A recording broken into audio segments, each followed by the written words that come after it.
Մենք նախաձեռնեցինք, այսինքն նախագծել էինք այս աշխատանքները, որտեվ այս ճանապարհը, ինչքան հիշում եմ, 98 թվականին է սարքվել, թե մի քիչ ավելի շուտ, սպարապետ Վազգեն Սարգսյանի օրոք է այս ճանապարհը սարքվել ախտակամարով եւ մնացած այս ամբողջ համալիրով, եւ այս տրավերտինե սալիկները ամբողջությամբ վնասվել էին տարիների ընթացքում, դրա համար մենք որոշեցինք, որ նախաձեռնենք ամբողջությամբ փոխենք սալիկները, ամբողջությամբ նոր տեսք տանք, նոր ձևավորում տանք, որտեվ նախ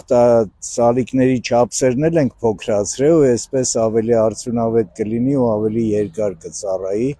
տակը ամբողջությամբ ամրացման աշխատանքները կատարվել են, այս համալիրի խնդիրներն էլ ենք լուծել, հետևի կողմից ամբողջությամբ ամրացրել ենք, հետագայում նաև ցայտաղբյուրներն ենք վերականգնելու, ամբողջությամբ համալիրը գործելու է։ Այս թմբերը, որոնք որ լույսերի թմբերը, որոնք որ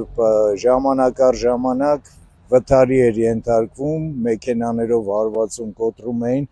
մենք հիմա ամբողջությամբ ձևափոխել ենք, ինքը ամբողջությամբ բետոնով լցված է,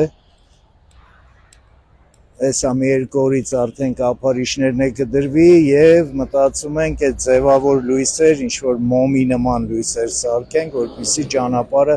իր ամբողջական տեսքը ստանա։ Ու ամենակարևորը, որ ինչպես ես խոսք եմ տվել, այս ճանապարհը ավարտելու ենք դեկտեմբերի 20-ից 23-ը մոտավորապես չէ, հստակ 23-ից արդեն բաց է լինելու այս ճանապարհը եւ մեր